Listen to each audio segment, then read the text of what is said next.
Welcome to Infidelity Stories. Please like this video and subscribe. We're grateful for each and every one of you.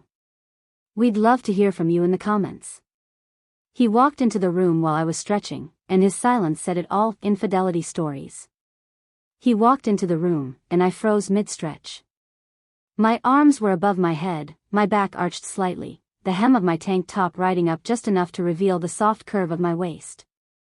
I wasn't expecting him, and by the look on his face, he wasn't expecting me either. For a long moment, neither of us moved. His silence was deafening, the weight of his gaze lingering on me before he quickly looked away. "Sorry," he muttered, clearing his throat. "I didn't mean to interrupt."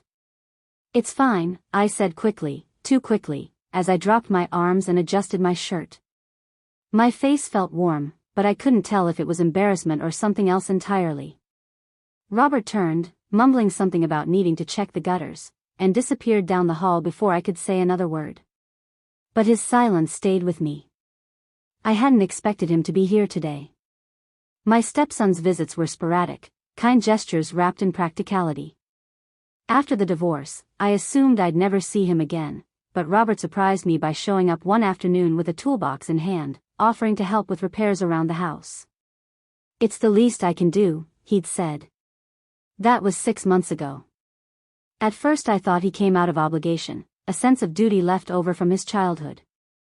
I'd married his father, Simon, when Robert was just 16, and though our relationship was never especially close, it was never strained either. Polite, cordial, mutually respectful in the way two people circling each other's orbits tend to be. But Simon and I had fallen apart.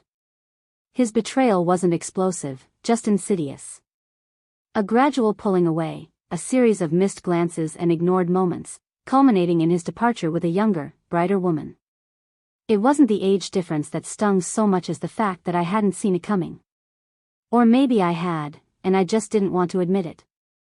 In the aftermath, I threw myself into routines, mornings with black coffee and a sunrise I hardly noticed, afternoons spent rearranging furniture I didn't even like, and evenings with yoga mats spread across the sunroom floor, trying to stretch away the tightness in my chest.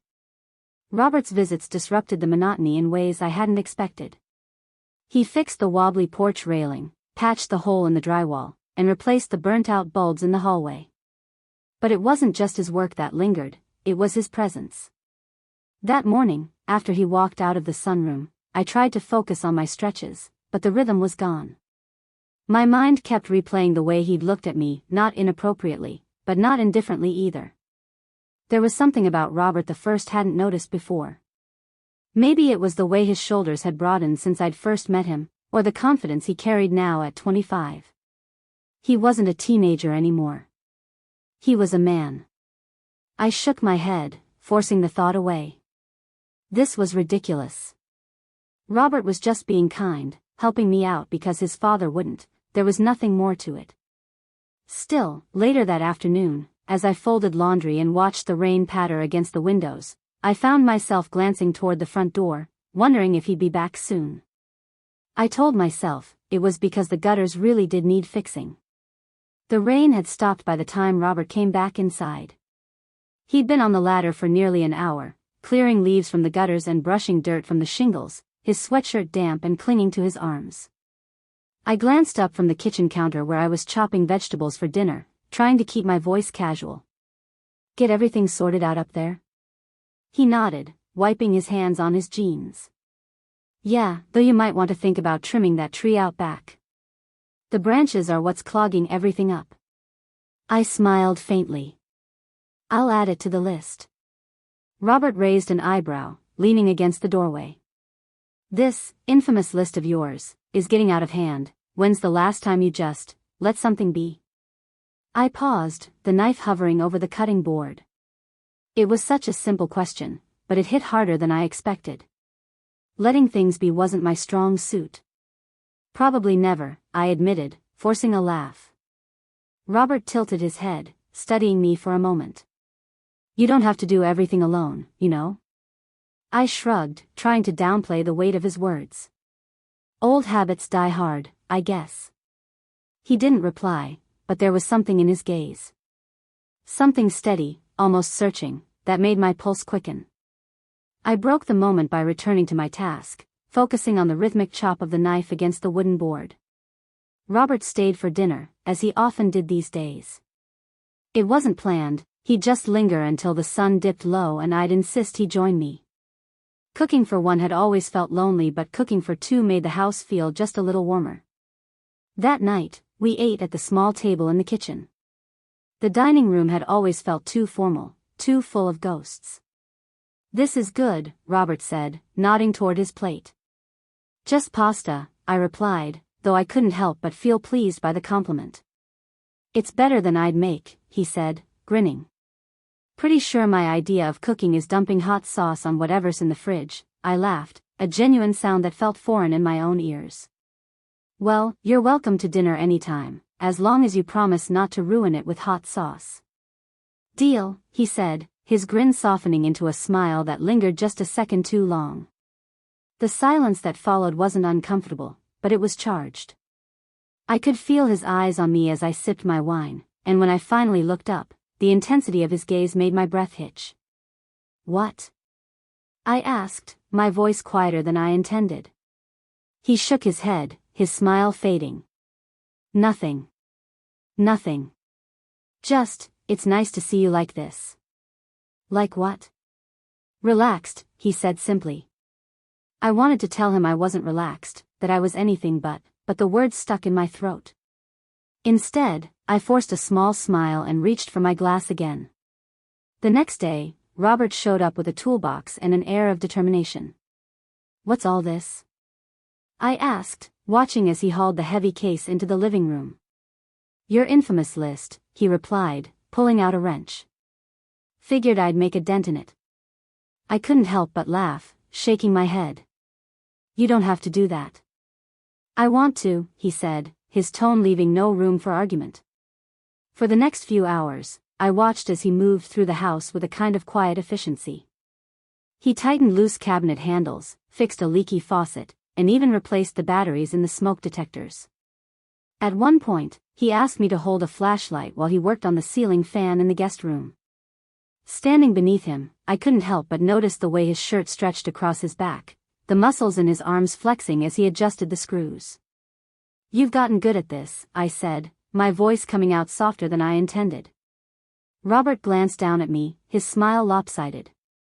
"What, fixing things?" "Taking care of people," I said before I could stop myself. For a moment, he just looked at me, his expression unreadable. Then he shrugged, returning to his work. "I learned from the best." The comment caught me off guard, and I felt a lump rise in my throat. I busied myself by adjusting the flashlight, but the words stayed with me long after he'd finished. A week later, Robert invited me out to dinner. "You've been cooped up too long," he said when I hesitated. "Come on, it'll be good for you, my treat." I wanted to say no, to come up with some excuse to stay home where it was safe. But the way he looked at me, earnest, hopeful, made it impossible to refuse.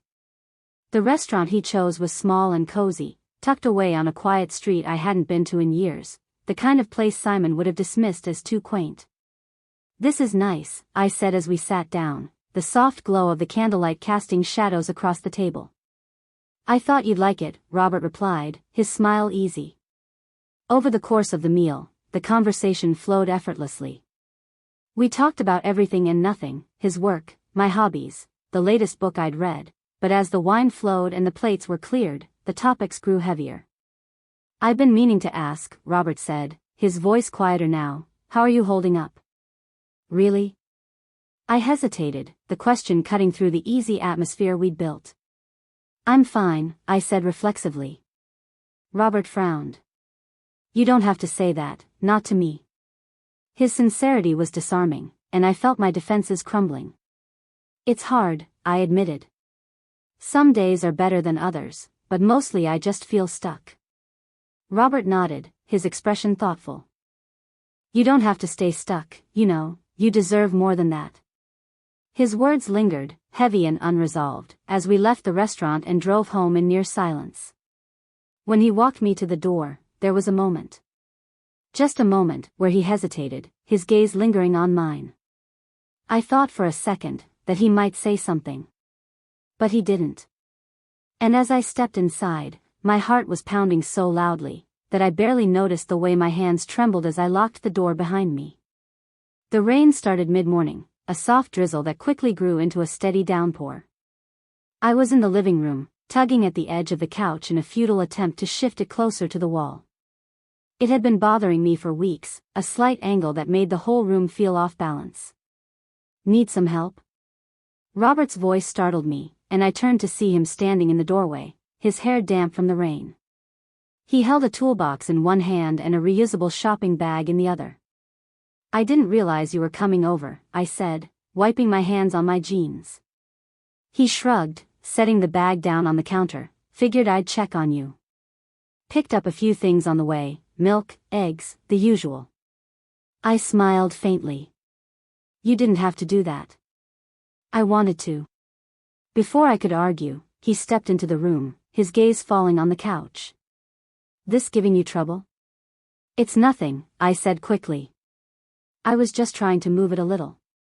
Robert raised an eyebrow, a teasing grin tugging at the corners of his mouth. By yourself? You know I'm right here, right? I didn't want to bother you, I muttered, feeling a flush creep up my neck. You never bother me, he said, his tone softening.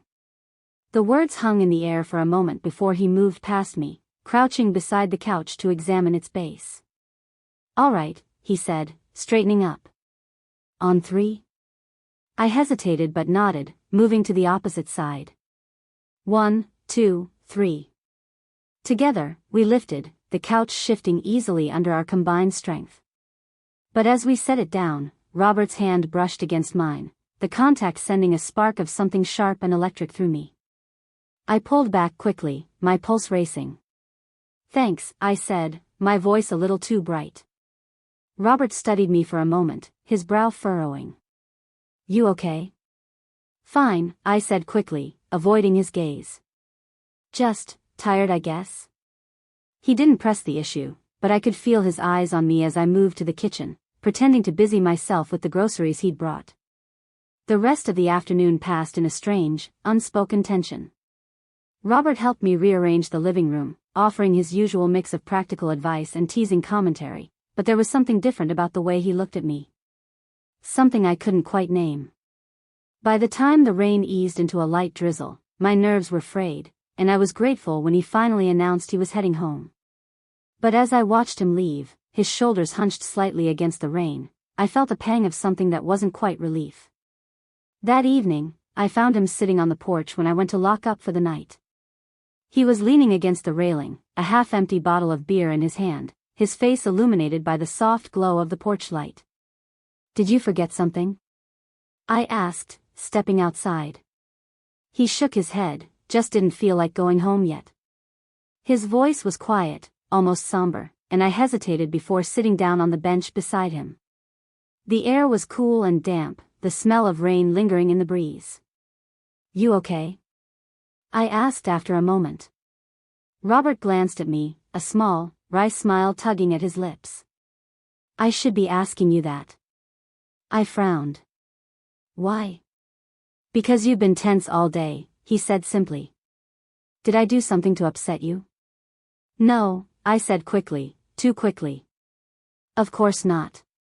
He tilted his head, his gaze steady and searching. Then what is it? I hesitated, my hands twisting in my lap. I don't know, I admitted finally. I guess. I'm not used to having someone around, it's been a long time since. I trailed off, unsure of how to finish the sentence. Robert didn't press me. Instead, he took a long sip of his beer, his gaze drifting toward the yard. You know, he said after a moment, I used to think my dad had it all figured out, the house, the job, you. I glanced at him, startled by the rawness in his tone. But he didn't, Robert continued, his voice quiet but firm. He didn't appreciate what he had, and I hated him for that. I hated the way he treated you, like you were just another piece of furniture in his perfect little life. His words took the breath from my lungs. I turned to him, my throat tightening. Robert, I'm not saying this to upset you, he said quickly. I've always admired you, Lillian. The way you handled everything. The way you held yourself together, even when he didn't deserve it. I felt tears prick the corners of my eyes, but I blinked them away. That's kind of you to say, I whispered. It's not kindness, he said, his gaze locking onto mine. It's the truth. For a long moment, neither of us spoke. The only sound was the faint rustle of leaves in the wind, the occasional drip of water from the porch roof. Then Robert reached for my hand, his fingers brushing against mine. The touch was light, hesitant, but it sent a wave of warmth through me that I couldn't ignore. Lillian, he began, his voice soft. I don't want to make you uncomfortable, but I care about you. More than I probably should. My heart thundered in my chest, and I struggled to find my voice. Robert, this is. I know, he said, cutting me off gently. I know it's complicated, but I need you to know how I feel. I need you to know that you're not alone in this. His words were both a comfort and a burden, and I felt a tear slip down my cheek before I could stop it. I don't know what to say, I admitted, my voice trembling. You don't have to say anything, Robert said, his thumb brushing against the back of my hand. I just needed to tell you. We sat there for what felt like an eternity, the weight of his confession settling over us like a blanket. I knew I should pull away, draw a line before it was too late. But I didn't. Instead, I stayed, my hand still resting in his, the warmth of his touch chasing away the cold emptiness I'd carried for so long. The storm rolled in late the next evening. Thunder rumbled low in the distance, growing louder as the night stretched on. By the time the power flickered out, the house was bathed in near-total darkness, save for the faint glow of the streetlights filtering through the windows. I was lighting candles in the living room when I heard the knock at the door. My heart leapt unexpectedly, though I already knew who it was. Robert stood on the porch, rain dripping from the edge of his hood and pooling at his feet. Power's out at my place, he said with a small shrug. Thought I'd check on you. I stepped aside to let him in, his presence immediately filling the quiet cavernous space. He didn't have to come all the way over here, I said, though my voice lacked conviction. Robert pulled back his hood, shaking rain from his hair. I didn't want you to be alone. His words sent a warmth through me that I tried to ignore. Well, you're here now, I said, turning toward the kitchen. Let me grab you a towel. When I came back, he was in the living room, crouched by the fireplace. The soft glow of the candles caught on the planes of his face as he worked to coax a flame to life. Power outage or not, this house gets cold at night, he said, glancing over his shoulder at me. I nodded, handing him the towel. Thank you. He stood, drying his hair and shoulders before tossing the towel onto the back of a chair. There, he said, as the fire crackled to life. That's better. The room grew warmer, both from the fire and his presence. We sat on opposite ends of the couch, the silence between us broken only by the occasional pop of the fire and the distant rumble of thunder. You've been quiet today, Robert said after a while, his voice soft. I glanced at him, unsure of how to respond. Just thinking. About what? I hesitated, my fingers fidgeting with the edge of the blanket draped over my lap. About us, I admitted finally. Robert didn't look away. What about us? That this, I gestured vaguely between us, might be a mistake. He leaned forward, resting his elbows on his knees. Do you really believe that? I opened my mouth to reply, but no words came. Because the truth was? I didn't know. Robert reached for my hand, his touch warm and steady. Lillian, I know this isn't simple. Jep, but nothing about the way I feel for you feels wrong. If anything, it's the most honest thing I've ever felt. His words cracked something open inside me. A dam I'd been holding back for far too long. I felt tears sting my eyes, but I blinked them away, my voice trembling as I spoke. I'm scared, I admitted. So am I, he said, his thumb brushing against the back of my hand. But we don't have to figure it all out tonight. We just have to be honest with each other. The firelight danced in his eyes, and I felt the pull between us growing stronger, impossible to ignore. "Robert," I whispered, but before I could say anything more, he leaned in. His lips brushed against mine, tentative at first, as though giving me a chance to pull away. But I didn't. Instead, I leaned into him, the kiss deepening as the tension that had been building between us finally broke. I wasn't sure how we ended up in my bedroom. One moment we were on the couch, and the next we were climbing the stairs, his hand warm and steady on the small of my back. The rain outside had picked up again, the steady rhythm of it against the windows blending with the sound of my heartbeat. Robert hesitated at the doorway, his gaze searching mine. "Are you sure?" he asked, his voice low, almost reverent. "Yes," I whispered, the word leaving my lips before I could second-guess it. The room was dim, lit only by the flickering glow of the candles we'd brought upstairs. The shadows danced across the walls as Robert closed the door behind him, his steps careful as he crossed the room to stand in front of me. For a moment, we just looked at each other, the weight of everything unsaid filling the space between us. Then he reached for me, his hands settling on my waist as he pulled me closer. His kiss was slow, deliberate, as though he was memorizing every moment. His hands moved to cradle my face, his thumbs brushing against my cheeks, and I felt myself melting into him. He was patient, attentive, his movements guided by care rather than urgency. He traced the curve of my shoulders, the line of my spine, his touch sending shivers through me that had nothing to do with the cool air in the room. When we finally came together, it was like the world outside ceased to exist. The rain, the storm, the uncertainty, they all faded into the background, leaving only the two of us.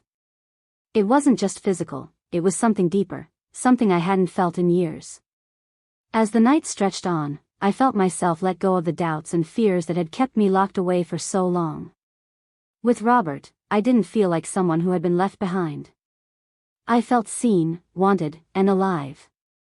When it was over, we lay tangled together in the soft glow of the candles, the sound of the rain now a soothing rhythm.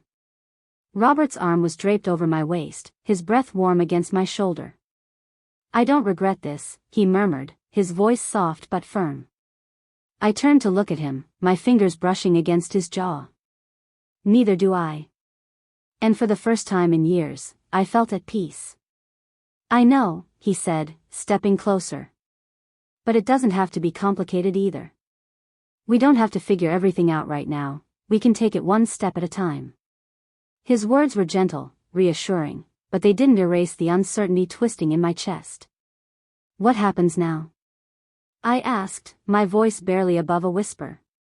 Robert reached for my hand, his fingers brushing against mine.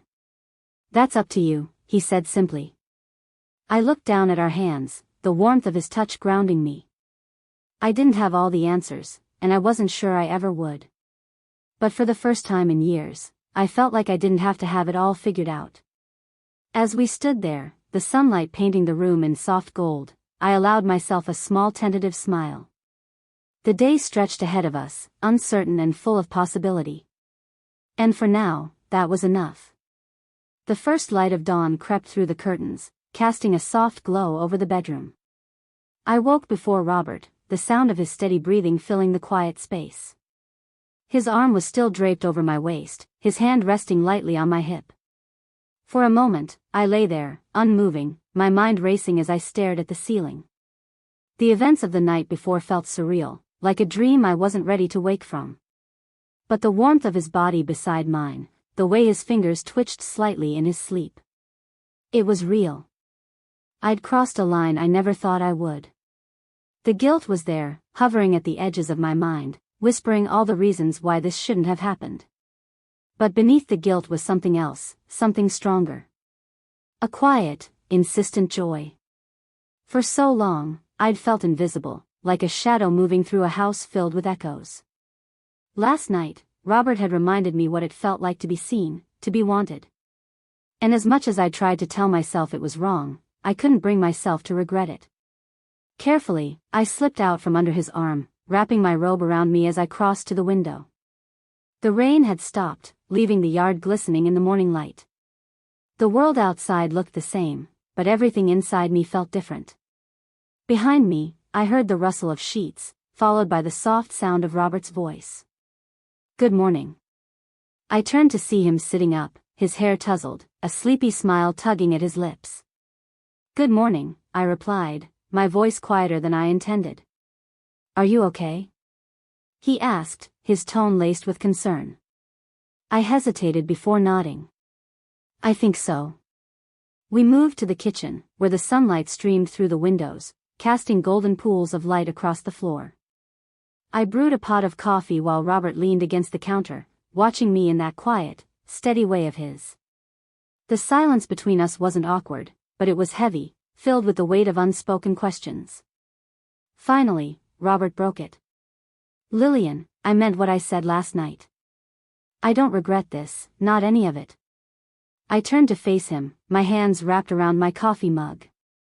"It's not that simple, Robert," I said softly. "You know that."